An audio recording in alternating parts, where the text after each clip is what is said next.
Leandro jogando sinuca. Vamos ver o que ele vai fazer com essa bola agora, hein? Sou foda, na cama te esculacho, na sala ou no quarto, num beco ou no carro. Eu sou sinistro, melhor que seu marido. Esculacho seu amigo, na cama sou perito, avassalador. Um cara interessante, esculacho seu amante, até o seu picante. Mas não se esqueça que eu sou vagabundo depois que a putaria começou a rolar no mundo. Pra te enlouquecer, todas que provaram não conseguem esquecer. Pra te enlouquecer, todas que provaram não conseguem esquecer.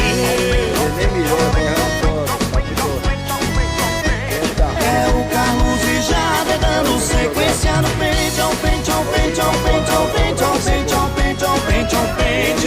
É o Carlos e Jade dando a sequência do pente. Traição é traição, romance é romance, amor é amor e um lance é um lance. Traição é traição, romance é romance, amor é amor e um lance é um lance. Vai tentar fechar o jogo.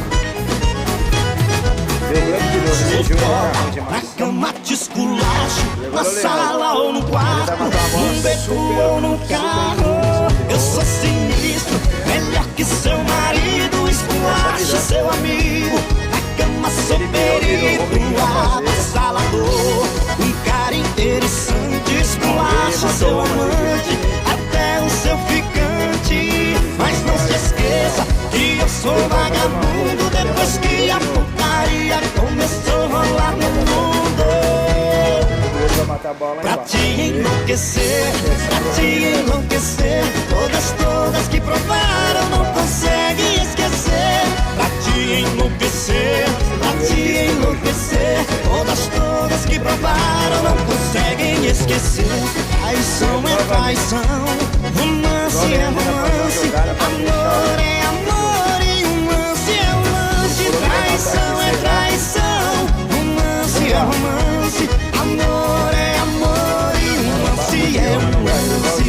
O Júnior agora vai virar. Errou. E agora sobrou pro Leandro. Essa bola na reta, será que ele vai passar ou vai matar? Sou foda. Matou mais uma, tá quase igualando o jogo, hein? Pera aí, vamos filmar essa bola aqui, Sou Leandro. foda, na cama te esculacho, na sala ou no quarto, num beco ou no carro. Eu sou sinistro, melhor que seu marido. Esculacho seu amigo, na cama sou perito, avassalador. Um cara interessante, esculacho seu amante, até o seu picante. Mas não se esqueça que eu sou vagabundo depois que a putaria começou a rolar no mundo. Número 1. Pra te enlouquecer, todas que provaram não